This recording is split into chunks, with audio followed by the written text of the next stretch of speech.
Riley, thanks for watching us tonight. Democratic primaries going on, Kentucky and Oregon. Here's what happened in the Commonwealth. Kentucky voters seem to be divided on the worthiness of Hillary Clinton and Bernie Sanders. It's very close. No call yet. We may have it in this hour. Of course, we'll give it to you as soon as we do. Really doesn't matter, though. I hate to dampen the primaries. Both Kentucky and Oregon are proportional.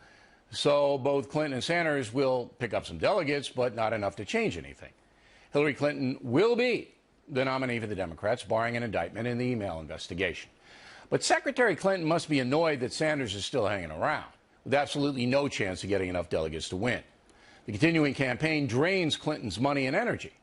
While Trump sits in his tower tweeting, she's running around Paducah, promising. As they say in Brooklyn, oy vey. Now let's turn to what I believe is a very important story about press coverage of Donald Trump, and that is the subject of this evening's Talking Points memo. As you may know, the New York Times published a front-page article on Sunday with the headline, "Crossing the Line: How Donald Trump Behaved with Women in Private." Article is now in dispute, as one of the primary women interviewed says her words were taken out of context, and that the reporters did not accurately portray her interactions with Donald Trump. Both sides have been all over cable news. The situation is important to you, the American voter, because it signals that it will be very difficult for all of us to get the truth when Donald Trump is involved. The New York Times assigned reporters Michael Barbaro and Megan Twohey to write the story. As Joe Concha reported on the website Mediaite, Mr. Barbaro has written a number of anti-Trump tweets. Nothing egregious, just trivial pursuits. However, in an honest media operation, those tweets would have disqualified Mr. Barbaro from reporting on Donald Trump. Ms. Twohey is another story. She's an excellent reporter with a great resume. She's accomplished much, including being nominated for a Pulitzer Prize. The problem is Megan Twohey is a feminist, or so it seems. The Factor asked Ms. Twohey to appear this evening. She declined, no surprise. This is a tough forum.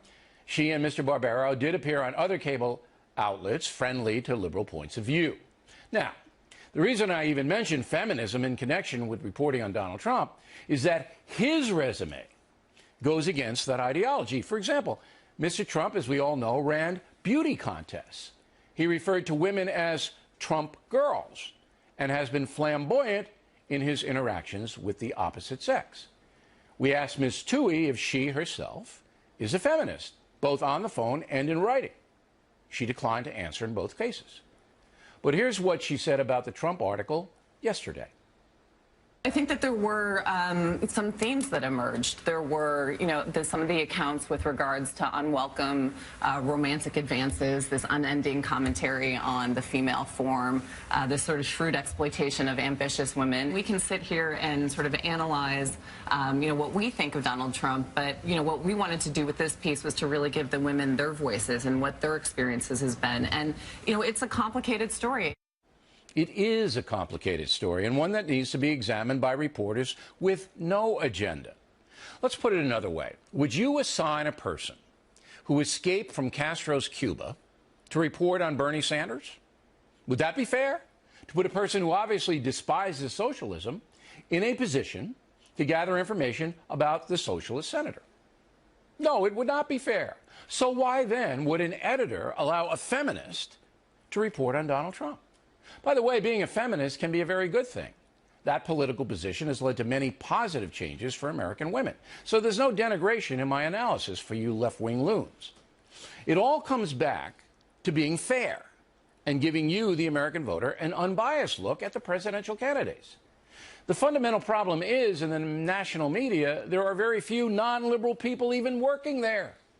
Many journalism schools are crazy left, insane professors spewing all kinds of nonsense. Some of the students reject it, as I did at Boston University, but others fall under this way. And then if you get a job at the New York Times or other national media, you'd better toe the line, the liberal line. And if you don't, it's going to be very tough for you to advance because many editors are not holistic toward non-liberals, to use a PC term. Bernie Goldberg wrote a book about it called Bias, and he knows, having worked at CBS News for more than 20 years. But today, things are even worse. Things have reached critical mass. The New York Times and other national media are strongly anti-Trump. and they cannot discipline themselves to cover his campaign fairly. Talking Points told Mr. Trump himself this would happen. Finally, there was no question in 2008 and again in 2012 that the national media favored Barack Obama. No question about that. And yes, they hit McCain and Romney, but they didn't hit him with a vengeance, although the Times ran a poorly sourced story about McCain's private life that turned out to be an embarrassment to the paper when its own ombudsman criticized the report. But the Trump media thing will be much more personal than Romney-McCain, believe me. And it will get very nasty. And that's a memo. Next on the rundown, continuing now with our lead story, can the national media cover Donald Trump with any fairness at all? Joining us from Washington, Bob Woodward, associate editor at the Washington Post. So first of all, am I making any mistakes in my analysis of the New York Times article, Mr. Woodward? Well, it's not a matter of mistakes. I think this is not one of the New York Times best stories. I think they've done lots of really good stories. I think we're all better off that the New York Times is in there investigating and analyzing and reporting on both of these candidates. As you know, it was the New York Times that really exposed Hillary Clinton's emails in a very significant way. So at the same time, in terms of the points you were making, the public is smarter than we think. They can read a story like the New York Times story, see the playback when one of the characters or a number of them comes forward and says, wait a minute, that isn't what I meant, my words were twisted. And so in a real way, I think the public can smoke this out. See, I disagree. I don't think the public can. And it takes an enormous amount of time to do that. You would have to read the article, then watch cable news, then figure out who the players were. But let's get to the specifics. All right, so sure. I raised two questions about the reporters. The first guy, Barbaro, tweeted anti-Trump stuff. You're an editor. You let that guy report on Trump? Well, I don't know exactly what it was. I know he's done some very good stories, as I say. Oh, just trust me on this. He tweeted, because we have the tweets. He tweeted what did they say? It was more snarky than anything else. But it was clear that he doesn't like Trump. Would you, as an editor, allow him to report on Trump? I would look at that, and if they were inappropriate, of course you wouldn't want to. All right. I mean, it's snarky. I just wanted to get your judgment. As I said, you're a legendary guy. The second one is more problematic. She's a feminist. Trump is a beauty contestant purveyor. Do you let a feminist report on a beauty contestant person who's now turned politician? Well, of course, that doesn't condemn somebody and say they can't report on X or Y. Somebody is a conservative or a liberal. That doesn't mean they can't report. As we learn over the decades, the best reporters may have feelings and personal conclusions, and they can edit those and filter those things out. There were a lot of charged words in that article. All right. Yeah, I didn't think it was one of their finest articles. Wait. Okay. If I'm an editor and I know there's a feminist woman in my newsroom who's brilliant, because I think this woman is an excellent reporter, I don't let her report on a guy like Trump, because Trump is the antithesis of that. And so I don't want any margin of error here. There are plenty of reporters who could do the story. Do you not see that?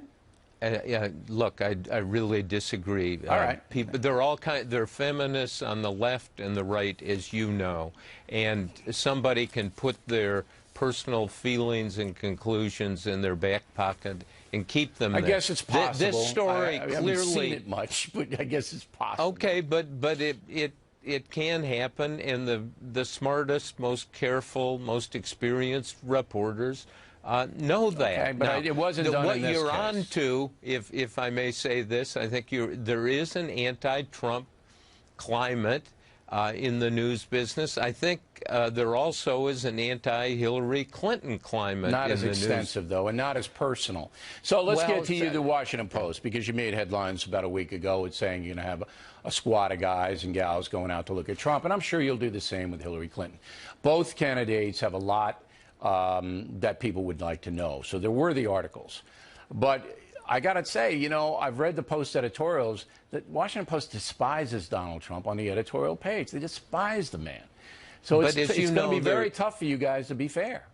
Oh, well, there's really a Chinese wall, and the news side, really, I mean, I know these editors. I work with them. Bob Costa at the Washington Post probably knows Trump and the Trump operation as well as anyone.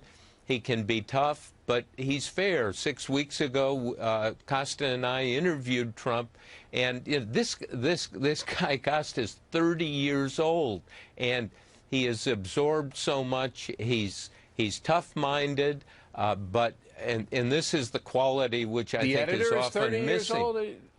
No, Bob Costa, reporter, is 30 years old. He's 30 years old. Well, he's a young guy. Look, he's a young guy, and he has this quality which I think is the core of good reporting. He knows how to listen. Do you think that the standards of journalism covering the White House are as stringent as they were when you and your partner were doing Watergate, Bernstein? Are the standards as stringent now as they were then? Because I don't think so. You just can't make a blanket declaration. Sometimes people, listen, I've written books about Obama, and I've been very tough on him and said he really hasn't figured out how to work his will as president. Lots of people have done tough things on President Obama, and do we need to do more? Do we need to, I mean, you know, the essence of this is patience, and I liked in your commentary the word discipline. Right. Having the discipline to get something, check it, talk to more people, go back to the original sources and so forth. And in this New York Times story, it was one of these speeded up things, quite obviously, and it didn't work for him. It doesn't look very good. And here's the important element in this. Real fast. What it does is it invites comparison between Trump and former President Bill Clinton. And we know in the case of Bill Clinton, he had a sexual relationship with a young intern in his White House. There are documented allegations of actions by him toward women which were coercive. All right, or but we've been through all on... that. I don't think we need to relitigate that. Well, what I'm saying to you is this, and I got to go because it's a live show and we got elections and all that. Sure. You as an editor, the editors of the New York Times, the editors of any newspaper, have to assign reporters who are as unbiased as they can be. Have to. Thank you, Mr. Woodward. We appreciate it. Directly ahead, Donald Trump says he will use scorched earth in the debates against Hillary Clinton. We'll take a look at it.